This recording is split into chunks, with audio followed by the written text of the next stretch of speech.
Permettez-moi de faire une analogie entre les programmes informatiques et les recettes de cuisine. Il existe de nombreux points communs entre un logiciel et une recette, avec une liste d'étapes à suivre, des règles qui déterminent à quel moment vous avez fini ou comment revenir en arrière. À la fin, on obtient un certain résultat. Si vous aimez cuisiner, vous échangez sans doute vos recettes avec vos amis et vous êtes probablement amené à les modifier. Si vous avez modifié votre recette, que le résultat vous plaît et que vos amis s'en régalent, il y a des chances pour que vous leur donniez la nouvelle version de cette recette. Et maintenant, imaginez un monde dans lequel vous ne pourriez pas changer votre recette parce que quelqu'un aurait décrété qu'il est impossible de la modifier. Et imaginez que si vous partagiez quand même la recette avec vos amis, ils vous traiteraient de pirate et feraient tout pour vous envoyer en prison pendant des années.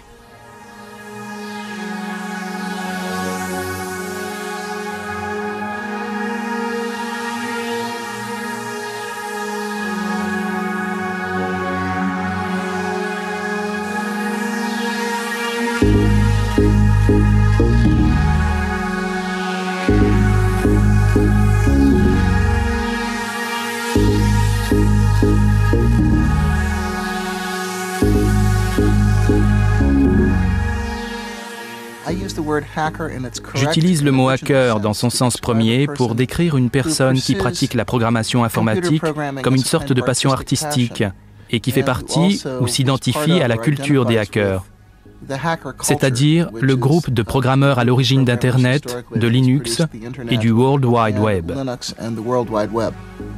Hacker, ce mot magique, le rebelle de notre nouvelle ère. Au commencement était l'ordinateur, puis l'ordinateur personnel, et enfin est apparu le réseau qui a relié toute la planète et qu'on appelle le net. Contre quoi se sont rebellés ces fameux hackers? Pour que votre ordinateur marche, il a besoin d'un système d'exploitation. Nos hackers ont refusé que quelques sociétés, dont principalement Microsoft, mettent au point des systèmes d'exploitation d'ordinateurs sans livrer en même temps les codes de fabrication qui permettent d'adapter votre ordinateur à vos besoins. Ils n'ont eu de cesse alors de casser ces codes pour les mettre gratuitement, grâce au réseau, au net, à la disposition de tout à chacun. C'est ainsi qu'a débuté cette nouvelle guerre postmoderne entre Bill Gates, patron multimilliardaire de Microsoft, et quelques insolents et impertinents programmeurs qui refusent le système clos dans lequel veut les enfermer le mania de l'informatique. Un petit génie de Finlande a lancé sur le réseau un nouveau système d'exploitation d'ordinateurs et une armée de programmeurs de par le monde a travaillé avec lui pour faire évoluer et aboutir ce système qui concurrence frontalement Microsoft et qu'on appelle Linux. Linus Torvalds a créé un système informatique qui a pris toute l'industrie par surprise. Linux, un système d'exploitation aujourd'hui utilisé sur 8 millions d'ordinateurs à travers le monde. Le magazine Wired considère ce jeune homme comme le nouveau chaman Vin Minen et déclare que son système d'exploitation Linux est le plus magnifique produit d'Internet. Le fait que Torvalds distribue Linux gratuitement et révèle son code source sous-jacent en a fait quasiment un personnage culte. Linus Torvalds, génie de l'informatique, qui rêve de battre Bill Gates de Microsoft. Est-ce vraiment possible? Certains disent que Linus Torvalds a accompli un miracle.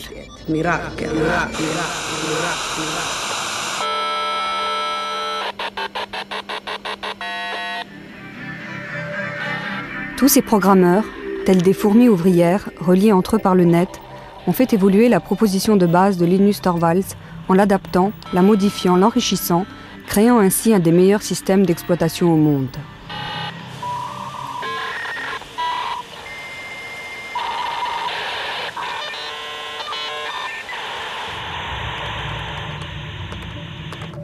Je ne voulais pas que quelqu'un d'autre fasse la même chose que moi en essayant de trouver quelque chose comme Linux.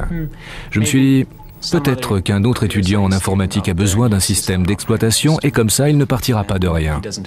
Je ne voulais pas me battre contre des moulins à vent. Ce n'était pas Don Quichotte contre le reste du monde essayant de créer le meilleur des mondes possibles.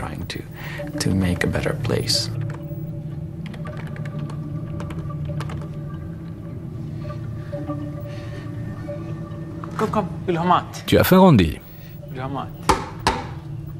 Je préfère travailler avec les gens par email plutôt que face à face. En face d'une personne, vous avez tendance à entrer dans toutes ces disputes typiques des réunions et à vous perdre dans des détails qui, somme toute, ne devraient pas avoir vraiment d'importance.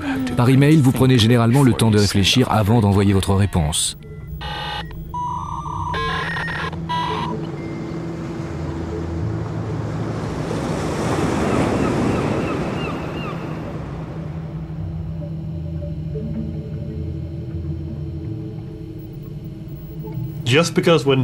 Le simple fait que nous ne soyons pas tous dans la même pièce ne veut pas dire que nous ne soyons pas ensemble au sens social du terme.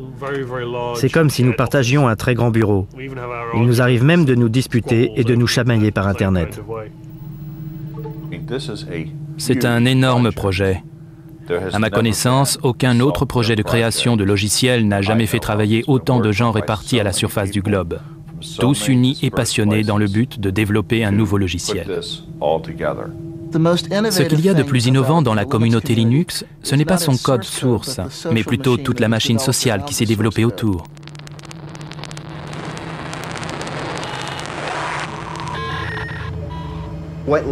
Pour expliquer ce qu'est Linux, je dirais que chaque ordinateur est différent. Chaque lecteur de disquette est différent. Chaque disque dur est différent. Chaque contrôleur vidéo est différent. Et Linux est la chose qui sait comment faire en sorte que tous ces composants de l'ordinateur exécutent une tâche simple, telle que enregistrer le fichier sur le bureau, ou lire le fichier qui se trouve sur cette disquette, ou encore dessiner cette image à l'écran. Linux sait comment parler à ces différents composants matériels et leur permet d'effectuer les opérations courantes pour lesquelles nous utilisons chaque jour nos ordinateurs.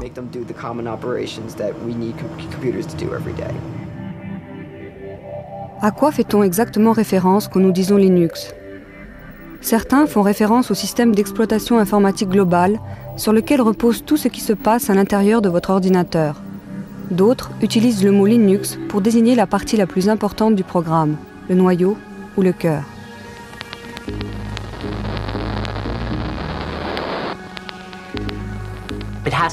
Il faut remonter à la personne par qui tout a commencé, qui a utilisé Internet pour créer une communauté d'individus où tous avaient le sentiment que leur contribution était validée. Et cette capacité à favoriser la coopération pouvait uniquement provenir d'une personne élevée en Finlande.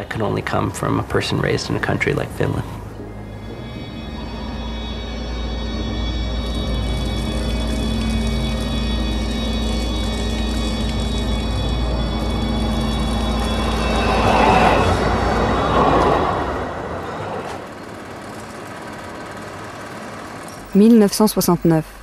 Une si belle année. Les premiers pas de l'homme sur la Lune. Le festival de Woodstock. La naissance d'ARPANET, ancêtre d'Internet. Les débuts d'Unix, le système d'exploitation des gros ordinateurs. Et le 28 décembre, la naissance de Linus Torvalds.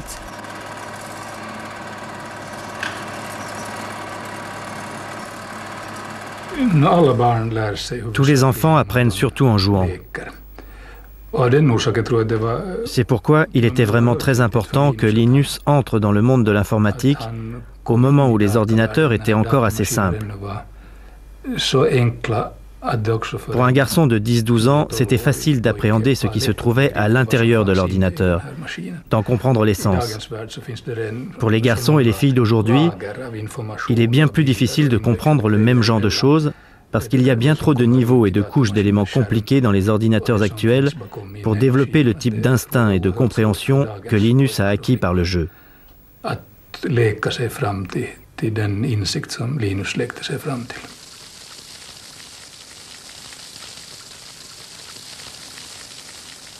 Je pense que ça a été le coup de foudre immédiat pour son père comme pour Linus.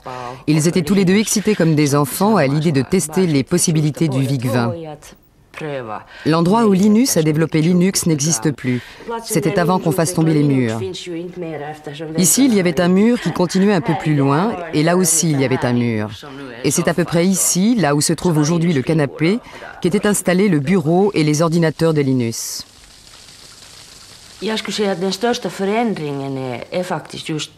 Je dirais que ce qui a le plus changé en lui est qu'il est devenu une sorte de gourou résistant. Il sait vraiment comment captiver son auditoire. C'est un changement radical par rapport à ce qu'il était avant, c'est-à-dire plutôt timide et introverti, ne prenant généralement aucune initiative de lui-même, mais comptant plutôt sur ses amis. Relativt blyg och tillbakadragen och inte den som själv tog kontakt utan hans vänner var de som höll kontakt med honom. Bonjour à tous ceux qui utilisent Minix. Je mets au point un système d'exploitation gratuit. C'est juste un hobby, rien d'énorme ni de professionnel comme GNU pour les clones 386, 486 AT. C'est en route depuis le mois d'avril et ça devrait bientôt être prêt. J'aimerais avoir toutes sortes de commentaires sur ce que les gens ont aimé, détesté dans Minix, car mon système d'exploitation lui ressemble un peu. Toutes les suggestions sont les bienvenues, mais je ne promets pas de toutes les mettre en œuvre. Signé linus.torvalds@kruna.helsinki.fi. 1991. L'Union soviétique s'effondre. La guerre embrase le Golfe. Le physicien britannique Tim Berners-Lee met au point un système hypertexte qu'il appelle le World Wide Web.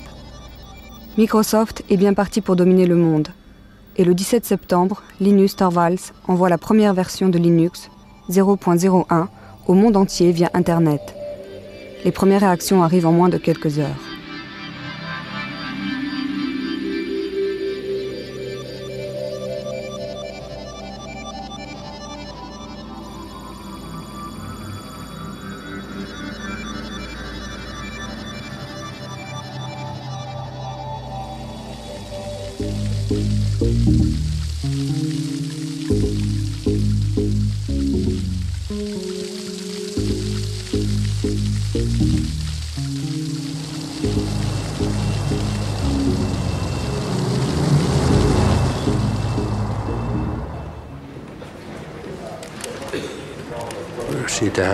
On a commencé à entendre parler de ce programme à la cafétéria. On disait qu'il avait commencé à être distribué sur le net. Puis on a entendu parler de ce Linus, du genre d'homme qu'il était. Mais en fait, il s'était déjà distingué auparavant par l'excellence de ses résultats.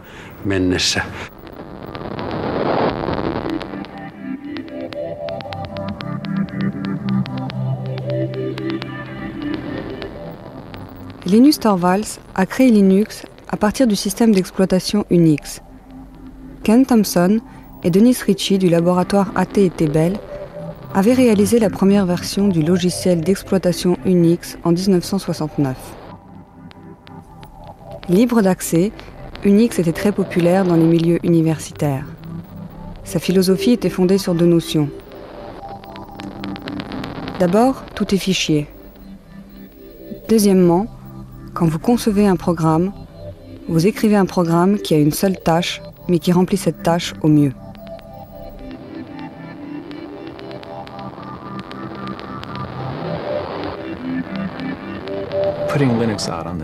Il nous a semblé naturel de sortir Linux sur le net. Il y avait plein de bonnes raisons à cela. Notamment le fait que ce soit une bonne idée de rendre Linux disponible de façon à ce que les autres puissent le tester et m'envoyer leurs commentaires. Linus avait le choix entre deux choses. Il pouvait distribuer Linux gratuitement ou essayer de le vendre. Linux ne serait jamais devenu si important si Linus Torvalds avait essayé d'en tirer un bénéfice commercial. Personne ne l'aurait acheté. Ça aurait été un coup d'épée dans l'eau. Ça fait un petit bout de temps qu'on est là. La distribution de Linux en est à sa 3e génération.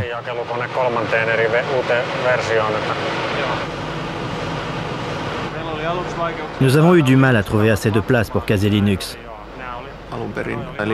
Au départ, Linus ne voulait pas distribuer Linux gratuitement. Il a réfléchi très longtemps pour savoir sous quel copyright le sortir. Puis progressivement, j'ai réussi à le persuader de sortir Linux sous le copyright GNU.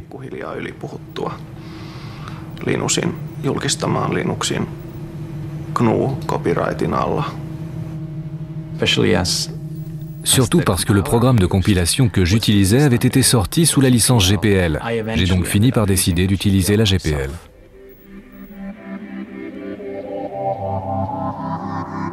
La GPL a été fondée par la Free Software Foundation au milieu des années 80. Cette fondation spécifie que si vous changez ou modifiez le code, vous devez mettre vos changements et améliorations à la disposition de tous gratuitement. La licence GPL avait pour but d'empêcher tout individu de s'approprier le monopole d'une nouvelle technologie importante.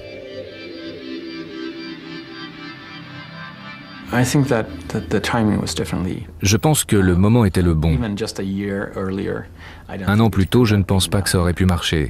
Un an plus tard, quelqu'un d'autre aurait sorti quelque chose de similaire. Internet n'avait pas encore vraiment démarré auprès du grand public, mais il s'était déjà bien développé dans les réseaux universitaires.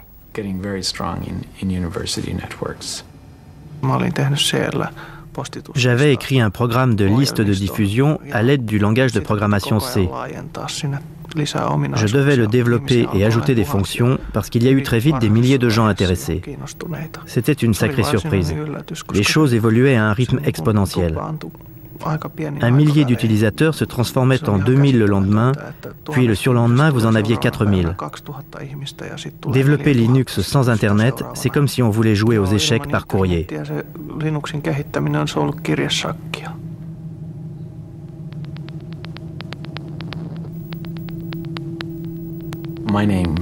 Mon premier choix de nom était Freaks, F-R-E-A-X, pour exprimer à la fois l'idée de free, libre et gratuit, et de freak, bizarre, sans oublier le X pour Unix.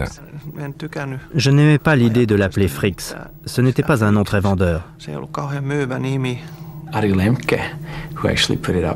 Lemke, qui a mis Linux sur site FTP, pensait que c'était une mauvaise idée et détestait vraiment ce nom. Quand il a lancé le site FTP, il l'a appelé Linux parce qu'il savait que c'était le nom qui marcherait. Le nom est resté et Linux est nettement meilleur. The name stuck, and Linux is the much better name.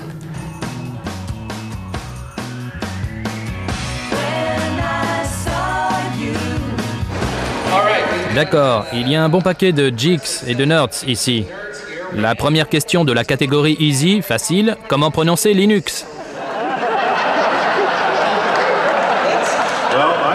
Eh bien, je prononce Linux comme Linux. Cependant, si vous êtes Linus Torvalds, vous le prononcerez sans doute Linux. D'un autre côté, si vous venez de la côte ouest des États-Unis, vous pouvez le prononcer Linux. Mais Linus Torvalds se fout pas mal de la façon dont vous prononcez Linux du moment que vous l'utilisez. J'ai commencé à jouer avec Linux en juillet 1991, peu de temps après que Linus ait sorti la version 0.09 du noyau. Je l'ai téléchargé depuis la Finlande. J'ai joué avec, je trouvais que c'était très clair. À ce stade, la largeur de la bande Internet sur la liaison transatlantique était très limitée. Il était donc très pénible de télécharger tous ces modules depuis la Finlande. Je me suis alors dit qu'il fallait faire quelque chose pour remédier à cela.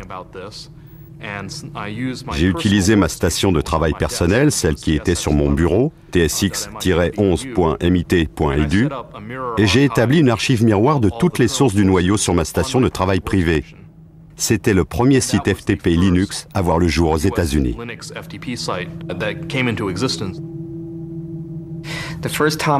La première fois que j'ai reçu Linux, je l'ai téléchargé sur disquette. Ensuite, je l'ai installé sur l'une des machines du laboratoire informatique de l'Université de Pennsylvanie. D'ailleurs, je me suis fait jeter dehors ce jour-là. Mais voilà, c'était ma première expérience de Linux.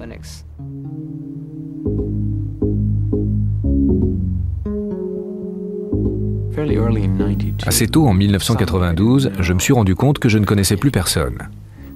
Il ne s'agissait plus seulement de moi et de quelques amis.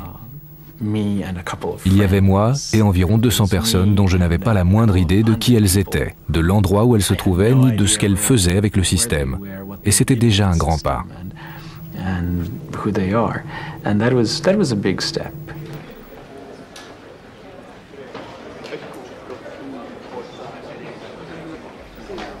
En 1994, la version 1.0 a été très importante à mes yeux parce qu'elle nous a demandé énormément de travail.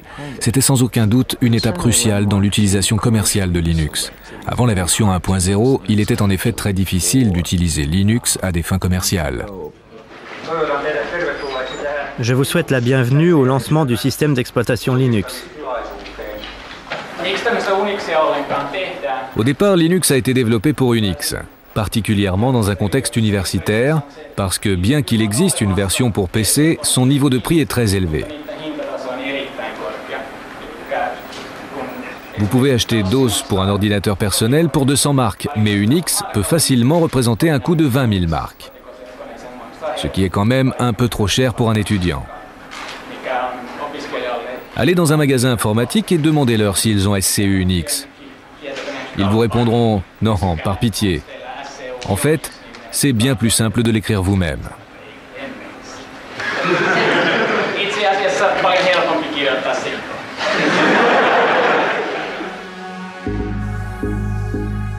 Le processus de développement de Linux est étrange. Il ne repose sur aucune hiérarchie apparente. Tout le monde peut soumettre ses suggestions de changement du code, mais il y a une personne qui dirige, qui prend les grandes décisions et qui sélectionne les meilleures idées. Linus, le dictateur bienfaisant.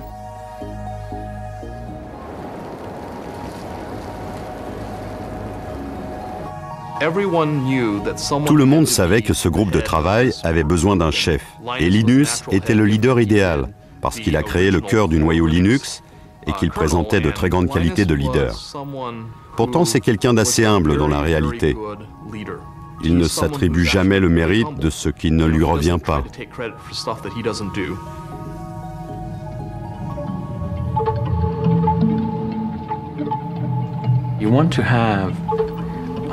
Je voulais que des centaines, des milliers de personnes travaillent sur le noyau en même temps, mais je ne tenais pas à ce qu'elles se marchent sur les pieds.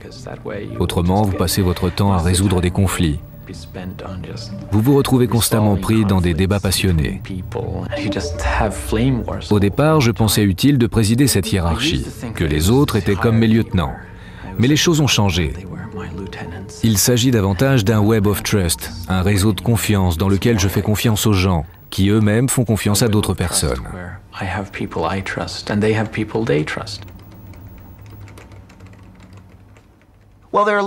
Beaucoup de choses motivent les développeurs.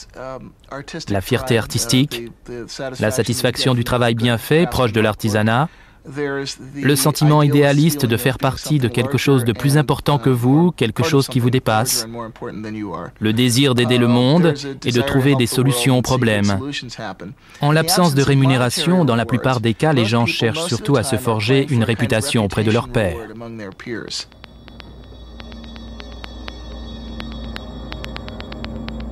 L'un des points forts du développement de Linux, c'est que quasiment chaque auteur de logiciel peut être directement contacté par email.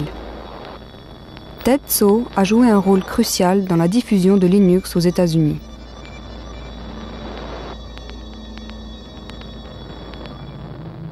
Pour être honnête, c'est très facile de dire « Si nous étions décisionnaires, nous ne ferions pas ces choses-là. » Mais on ne recevrait pas tous ces emails nous demandant « S'il vous plaît, je voudrais cette nouvelle fonctionnalité. » Donc je ne sais pas ce que je ferais si j'étais vraiment décisionnaire. Dave Miller étudie les changements que les développeurs souhaitent apporter au noyau, au cœur du système. Il fait office de relais entre les programmeurs de par le monde et le roi Linus. La façon dont nous travaillons est la suivante. Vous pouvez parler toute la journée d'une grande idée ou d'une solution géniale, mais vous devez nous proposer quelque chose. Montrez-moi quelque chose de concret, envoyez-moi un morceau de code, quelque chose de tangible que je puisse tester par moi-même, pour me faire une idée de ce dont il s'agit, plutôt que de parler toute la journée du sujet de façon abstraite. Alan Cox, hacker de génie, est le collaborateur le plus proche de Linus, son bras droit.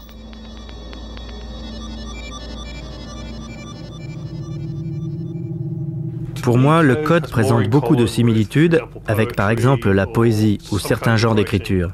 Sa beauté réside dans sa structure et dans le fait de classer les idées une par une de façon claire. Si le code est bon, vous pouvez le lire sans commentaire. Vous comprendrez immédiatement pourquoi il a été écrit et combien il est élégant. Vous recherchez un code à la fois élégant et clair, mais qui ne repose pas sur des astuces de programmation, qui ne fasse pas d'hypothèses qui risqueraient de s'avérer fausses à l'avenir.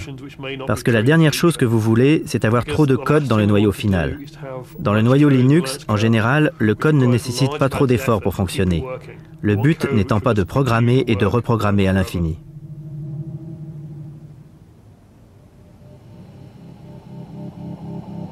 Après avoir dirigé le projet Linux pendant 5 ans à Helsinki en Finlande, Linus est embauché dans la Silicon Valley en Californie. Il voulait découvrir l'autre monde, celui du commerce et de l'industrie. Il voulait sortir du cocon de l'université.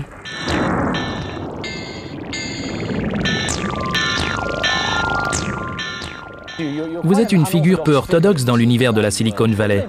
Que vont-ils faire de vous? Ne risquez-vous pas d'être emporté par l'aspect commercial et complètement fou de la vallée?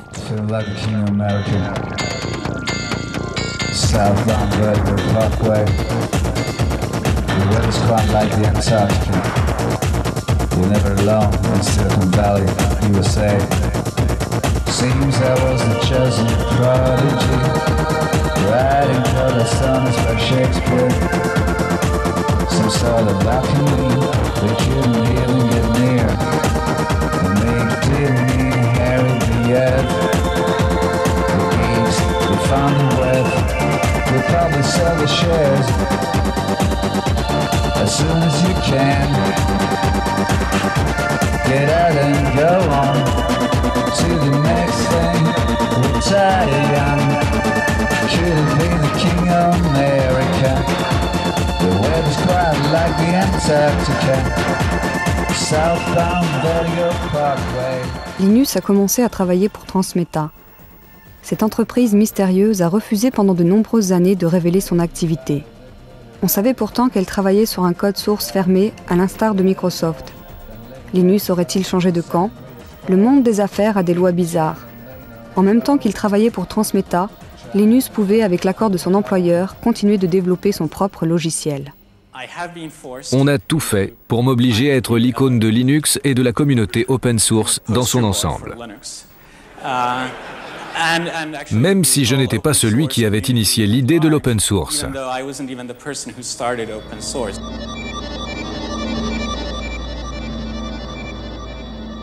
Personne ne représente toute l'histoire à lui seul.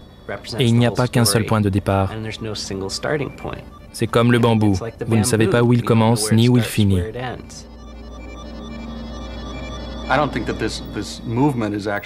Selon moi, ce mouvement n'a rien de nouveau. C'est dans l'air depuis un bon moment. Souvenez-vous, dans les années 70, l'attitude générale que nous avions autour d'Unix, même si techniquement il ne s'agissait pas d'un code source ouvert et qu'il n'était pas gratuit. On devait absolument obtenir cette licence d'AT&T. Mais à l'époque, ce n'était pas un problème. Généralement, vous pouviez partager les choses gratuitement et librement. Quand vous utilisez un programme, généralement, vous utilisez sa forme exécutable, c'est-à-dire une série de 0 et de 1. Personne ne peut donner un sens à ces chiffres. Seul l'ordinateur les comprend. C'est d'ailleurs à cela qu'ils servent. Ces chiffres sont la forme du programme que l'ordinateur peut comprendre, mais pour les êtres humains, il est très difficile de savoir ce qu'ils signifient. Quand nous développons des logiciels, nous les écrivons sous forme de code source. Le code source est une sorte d'algèbre, c'est la forme compréhensible, à condition d'être programmeur.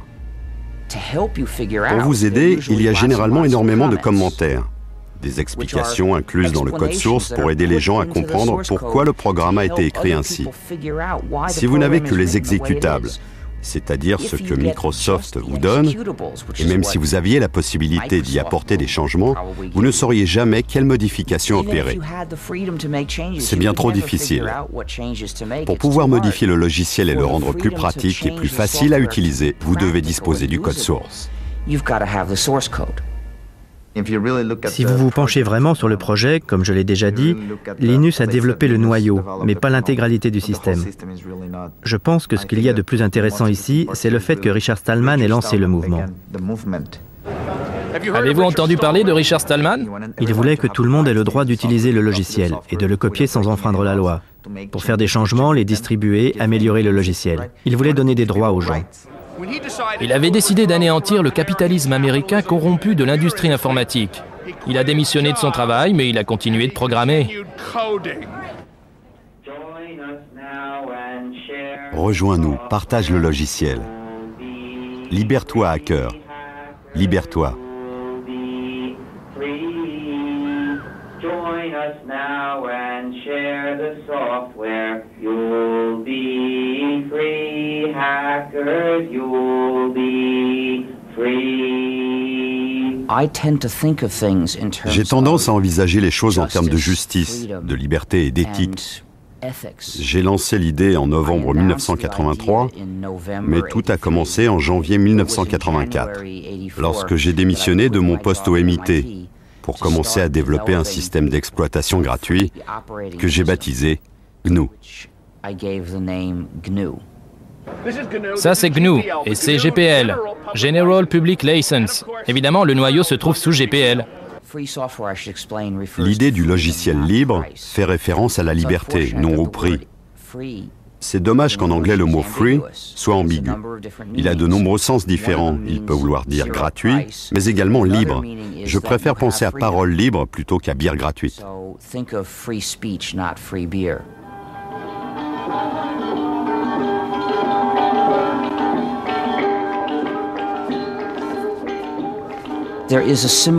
Il existe une similitude entre le folklore, quand un poème ou une chanson s'affine ou change de forme d'un narrateur et d'un chanteur à l'autre, et la façon dont le logiciel libre s'améliore.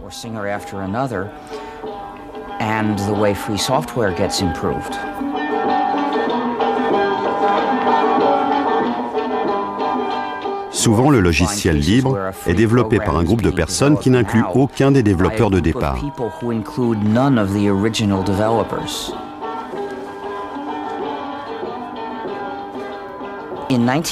En 1991, nous avions presque terminé le système GNU. Notre objectif consistait à créer un système d'exploitation comme Unix, mais entièrement gratuit. Ce système d'exploitation complet nécessitait de nombreux composants différents. En 1991, on avait presque tous ces composants. Nous avions écrit la plupart d'entre eux et nous en avions trouvé d'autres, écrits par d'autres développeurs à leur fin personnelle. Mais ça faisait l'affaire. On les a donc mis en service dans le cadre de GNU. Un composant majeur manquait encore, le composant qu'on appelle le noyau. C'était donc très utile pour nous quand Linus Torvalds a écrit son noyau. À ce stade, la combinaison du noyau Linux avec le système GNU a permis d'obtenir un système parfaitement exécutable que vous pouviez installer sur votre PC et utiliser.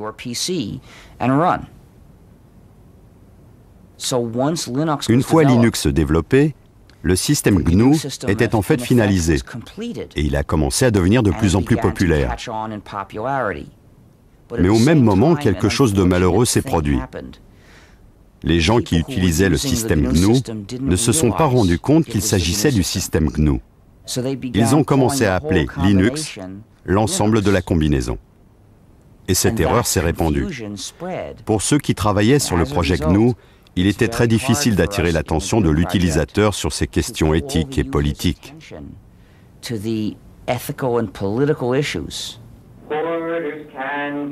Les avares amassent beaucoup d'argent. C'est exact, hacker. C'est exact.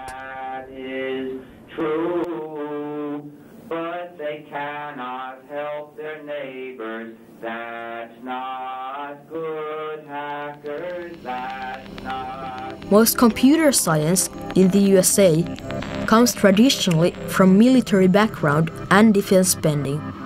Perhaps it isn't any more quirky that nowadays free software movement finds room both for Richard Stallman and libertarian ideals. Many saw free software also as a new way of making money and needed a less radical concept. Enter open source.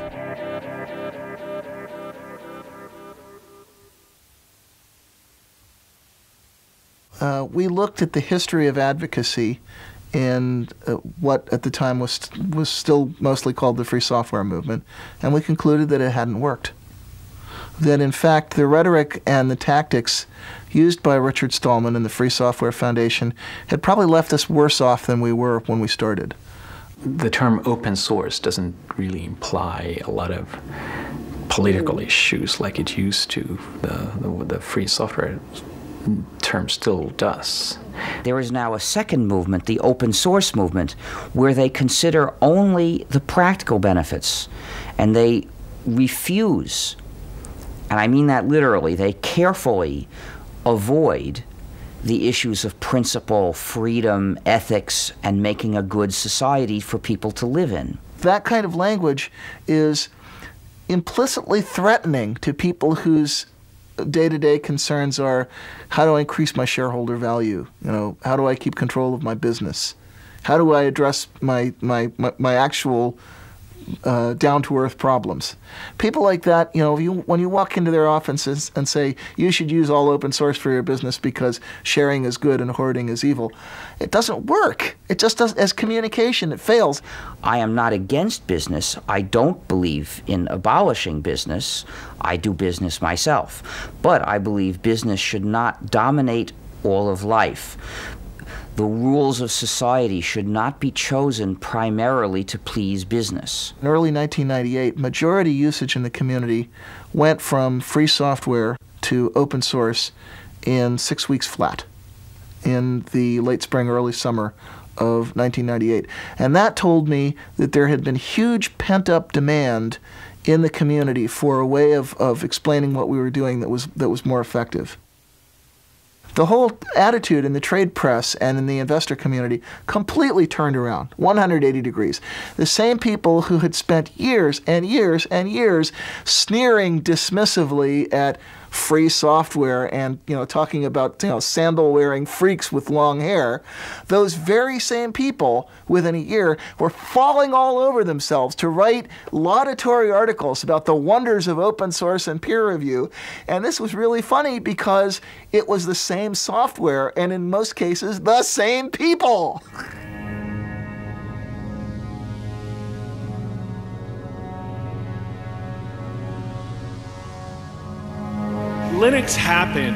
Linux a vu le jour sans l'aide de riches investisseurs, voire en dépit de cette aide. Comment faire pour préserver la magie si on investit autant d'argent dans Linux? Lorsque Linux a commencé à être commercialisé, les gens se sont dit « Oh non, on veut garder notre petit projet pour nous tout seuls et personne ne doit faire d'argent avec ». D'accord, mais dans le monde réel, les gens utilisent les choses pour faire de l'argent. Les États-Unis sont une société capitaliste. L'Europe est une société capitaliste. Pour que les entreprises puissent commencer à utiliser Linux, elles ont besoin d'avoir affaire à quelqu'un qui soit capable de leur apporter le support qu'elles attendent, de leur vendre le matériel, ce genre de choses. Et les gens qui vendent le matériel et le support vont gagner de l'argent.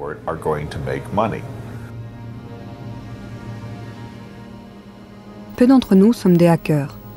En fait, rares sont ceux qui feront l'effort de télécharger leur propre version de Linux sur Internet. Encore plus rares sont ceux qui vont s'attaquer au code lui-même pour l'améliorer. Bien que Linux soit difficile à utiliser, les clients ont su estimer sa grande fiabilité et la souplesse de son code source. Pour les entreprises visionnaires, il y avait là une opportunité à ne pas manquer.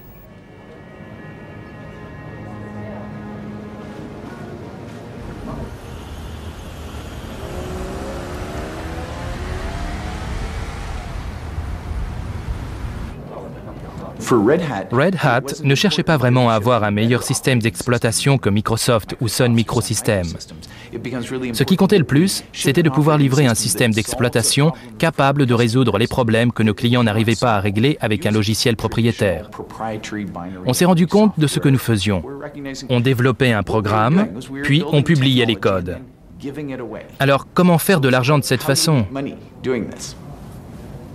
Évidemment, quand nous sommes allés en Californie, dans la Silicon Valley, tout le monde nous a dit « Vous ne réussirez jamais dans le logiciel si vous révélez les codes ».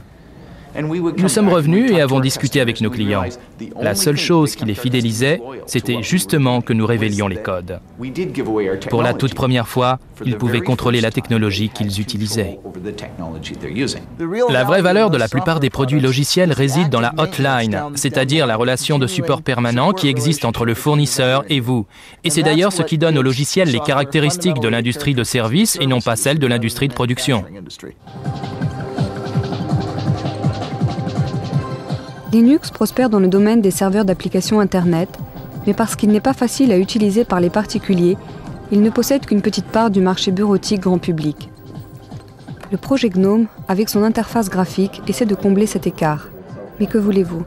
Les hackers sont élitistes et restent encore fidèles à Linux.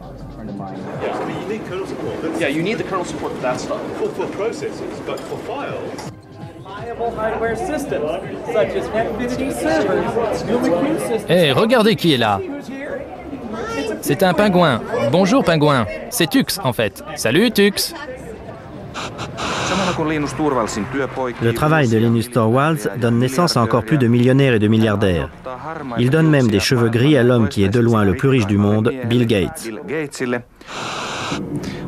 Microsoft utilise un modèle très traditionnel. Ils produisent un code source fermé. Ils le mettent sur CD et ils le vendent. Ils prennent tout le travail de développement à leur charge. Et tout leur revient. Une fois que vous êtes dans ce métier, il est très difficile de changer de culture, comme par exemple de s'orienter vers un métier de coopération où les programmes sont utilisés pour révéler le code. C'est facile de gagner de l'argent avec des produits dont le code source est fermé, que vous ayez ou non une grosse part de marché. Par exemple, actuellement, Microsoft n'est pas vraiment incité à ouvrir son code. Ce n'est pas dans son intérêt. Mais je pense que Microsoft sera forcé d'y arriver.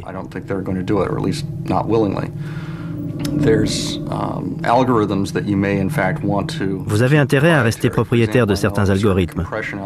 Par exemple, certaines entreprises ont énormément travaillé sur des algorithmes de compression, notamment pour le streaming multimédia. Elles ne tiennent pas à ce que les gens sachent comment elles ont fait, parce que c'est justement là que réside la valeur de leurs produits.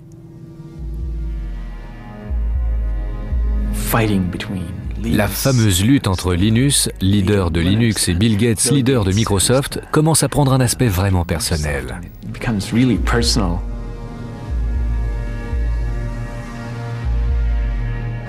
Une question de la catégorie bizarre. À qui appartiennent ces lèvres? Je vais vous le dire, ce sont les lèvres de Bill Gates en train de raconter un mensonge de plus.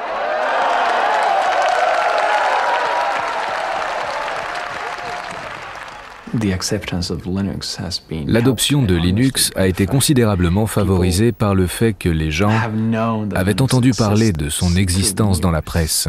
Le côté David contre Goliath a un peu aidé, même si ce n'est pas vraiment le cas.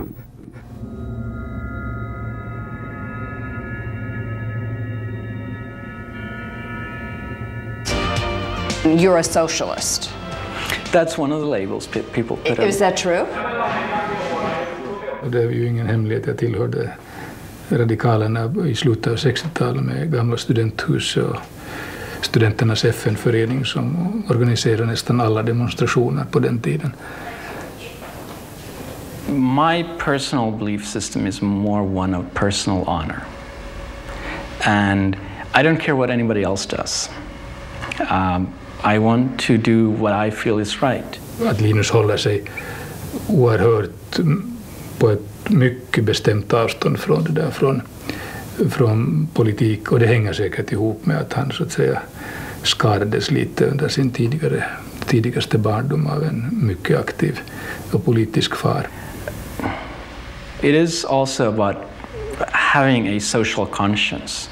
And if you call that socialism, then yeah, I guess I'm socialist. Att han är radikal inom ett ganska bestämt område där han själv skapar ramarna för sitt område, eller han går, som jag upplever det, oerhört ogärna ut i det där i lösa, lite flummiga samhällspolitiska resonemang. Och där finns den här skiljelinjen mellan den här pragmatikern som vill syssla med någonting som är kännbart och inte låta liksom ångan åka ut genom det där öronen och flumma iväg om någonting som vi gärna gjorde på 60-talet. This is a community you can take, but you must give back. I am very pleased to announce to you today that the winner of this year's IDG Linus Torvalds Award is Debian. It's good that the Linux community has been fairly positive towards new things, including the commercial efforts.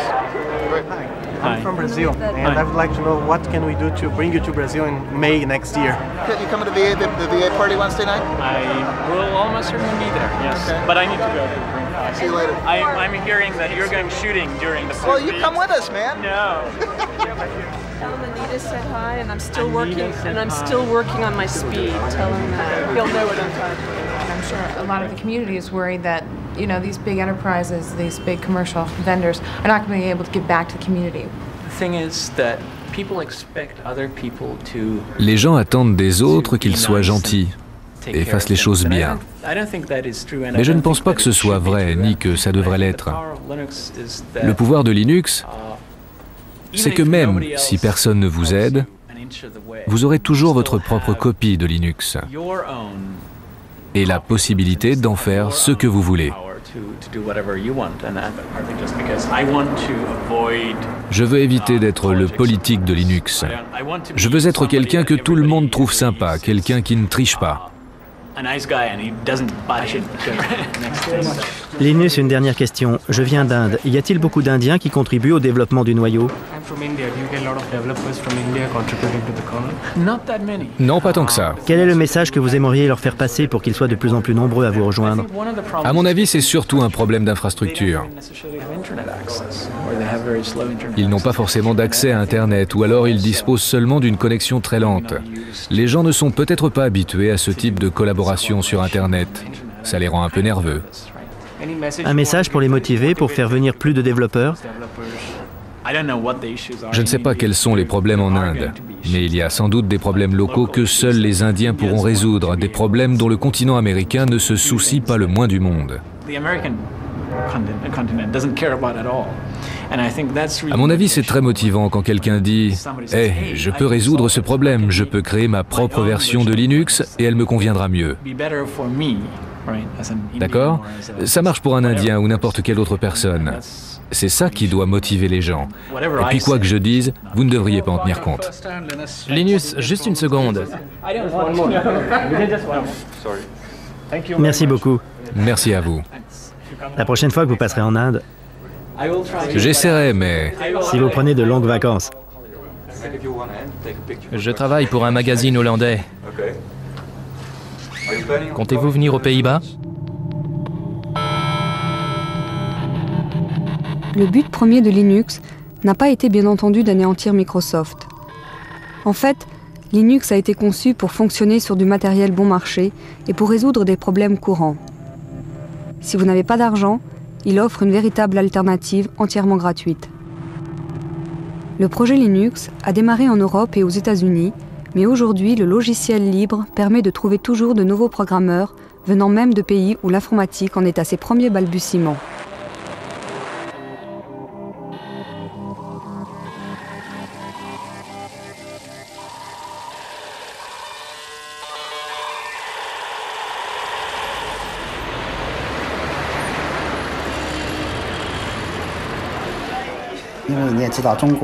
La société Red Flag est spécialisée dans la recherche, le développement et la commercialisation de systèmes d'exploitation basés sur Linux.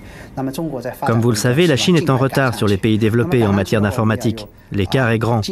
Nous essayons de le combler le plus vite possible. Pendant ce temps, nous devons faire appel à l'expérience de nombreux autres pays. Nous attachons une grande importance au système d'exploitation. Nous avions commencé à développer sur Unix, mais à cause de la réglementation sévère du marché, nous avons échoué. Linux représente pour nous une grande opportunité, ainsi qu'une bonne base pour nous former aux nouvelles technologies du monde entier.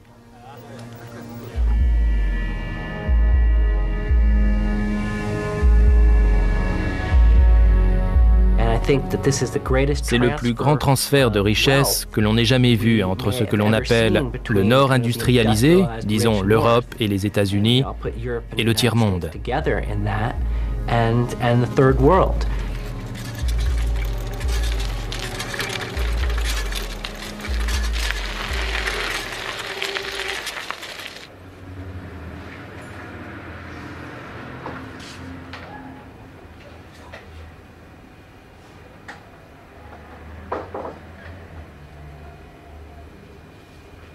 C'est le code source ouvert.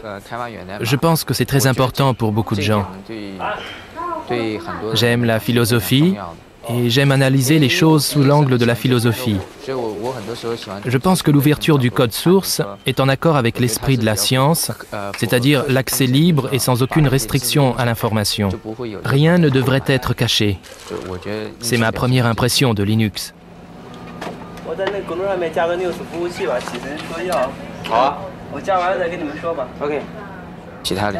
Cet esprit pourrait être étendu à d'autres domaines. Je n'ai jamais cru que cela devrait uniquement s'appliquer au domaine de l'informatique. Pour résumer, vous avez d'un côté l'une des classes les plus privilégiées des sociétés capitalistes, les programmeurs. Ils peuvent gagner tellement d'argent avec la programmation qu'ils ont le temps de se consacrer à leur hobby. Les programmeurs tels qu'Alan Cox peuvent imposer leur prix. Ce sont les gens qui se trouvent au sommet de la pyramide, qui transfèrent leur propriété intellectuelle, cette énorme richesse, vers des pays pauvres. C'est le socialisme en action, même si les libéraux sont horrifiés dès qu'on en fait mention.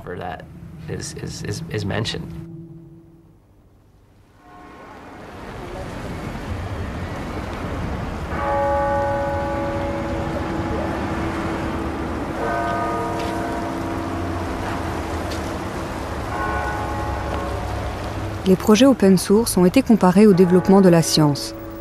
La science, en elle-même, ne rapporte pas d'argent. Ce sont les applications industrielles de ces recherches qui engendrent de la richesse. Pour les hackers de l'open source, le développement de Linux a toujours été un projet bénévole de type scientifique, un véritable hobby. Les meilleurs développeurs Linux ont fini par être embauchés.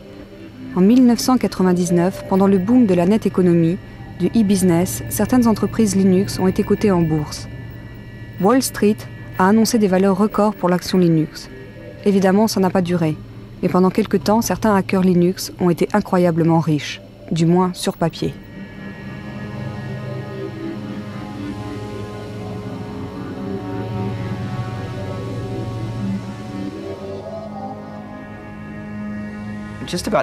Avant cette folie boursière, tous ceux qui participaient au développement du noyau et qui gagnaient de l'argent avec Linux sont restés assez fidèles à ces valeurs, en acceptant des postes dans de nouvelles entreprises. La plupart d'entre eux font à peu de choses près la même chose que ce qu'ils faisaient avant de décrocher ces emplois. Honnêtement, à ma connaissance, aucun développeur n'a perdu sa liberté. Je continue à lire des suggestions de modifications tous les jours, comme je l'ai toujours fait. Je les soumets à Linus, comme je le faisais avant notre introduction en bourse. Certains d'entre nous conduisent peut-être de plus belles voitures, c'est à peu près la seule différence. Et peut-être qu'on mange plus souvent des sushis. Certaines personnes ont eu de la chance. Elles ont rejoint la bonne entreprise au bon moment et se sont débrouillées pour profiter de l'introduction en bourse. Certains se sont fait des millions de dollars, d'autres des milliards de dollars. La contribution de ces personnes était-elle plus importante que celle des autres? Dans certains cas, elles ont investi les sommes qu'il fallait au bon moment. Mais je pense que c'est un problème plus général. Ça ne concerne pas que la communauté open source. En fait, je ne crois pas qu'on ait une réponse satisfaisante à cette question. L'une des choses que j'aime dans Silicon Valley, c'est son grand dynamisme. Ici, tout est possible. Même le côté course à l'argent, qui paraît un peu de mauvais goût, a fortiori si vous êtes un Européen, c'est un très bon facteur de motivation, un bon moyen pour aller au bout de vos projets. Est-ce que le fait de vivre ici m'a changé? J'imagine que oui.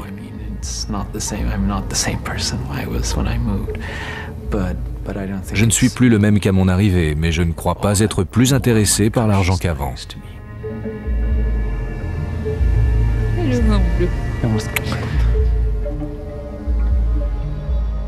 Le 11 septembre 2001 bouleverse notre monde. Les attentats suicides à New York frappent toute l'économie de plein fouet. L'informatique également est groggy. Que restera-t-il du phénomène Linux? Aujourd'hui, des pans entiers du fameux code de Linux se retrouvent sans que nous le sachions dans notre vie quotidienne, dans nos portables, nos grille-pains, nos réveils matins. Le rêve de Linus Torvalds de libérer l'informatique a des chances de réussir, mais ce serait peut-être l'une des plus grandes opportunités manquées de notre époque si le logiciel libre ne libérait rien d'autre que du code.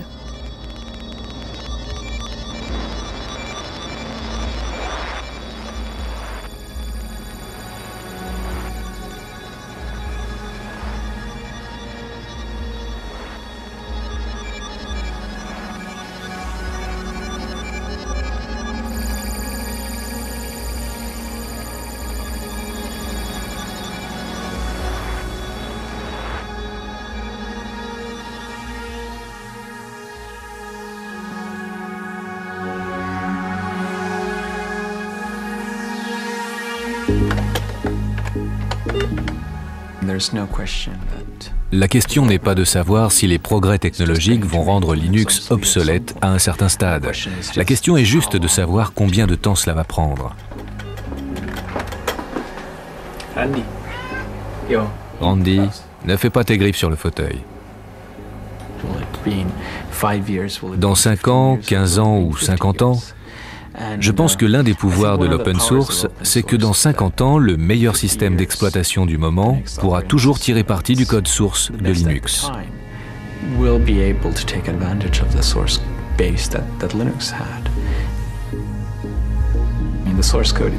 Dans une certaine mesure, le code source est la mémoire de Linux, et les gens pourront toujours l'utiliser comme une sorte de référence. Mais il y a autre chose.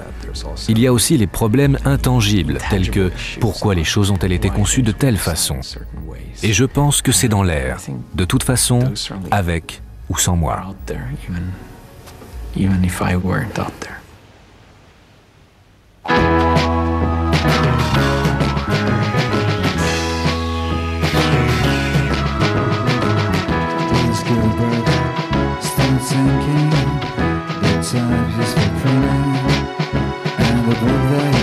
Will get people thinking. Linus Luther in the little room is setting. Start to imagine a Bible, not the Latin, but the language we're swearing and eating and chatting. It's like this that it happens, like this that we see. Big changes through a human history. Not by some powerful dictator's decree, by botanic incremental degrees. Miss Linus goes to Washington to speak about praxis. Gradual change, little man and universal access. Linus against Goliath with nothing else to fill but sling a little stone in the face of Big Bill. But Linus Jefferson's give the strings that lose, and it changes the way the world plays the blues.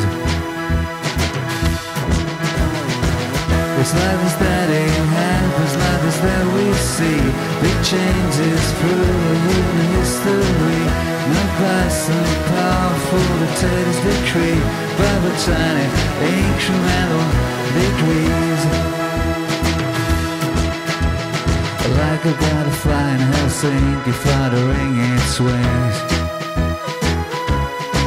producing hammerhead storm clouds over Beijing. When Hermit-like programs become a community, and information achieves its manifest destiny, but to be free. It's like this that it happens, like this that we see. Big changes through human history, not by some powerful dictator's decree, by botanic incremental degrees. It's like this that it happens, like this that we see. Big changes through human history, not by some powerful dictator's decree, by botanic incremental degrees. It's like this that it happens, but that's what we see. Big changes throughout human history. Join us now and share the software. You'll be free hackers, you'll be free. Join us now and share the software. You'll be free hackers, you'll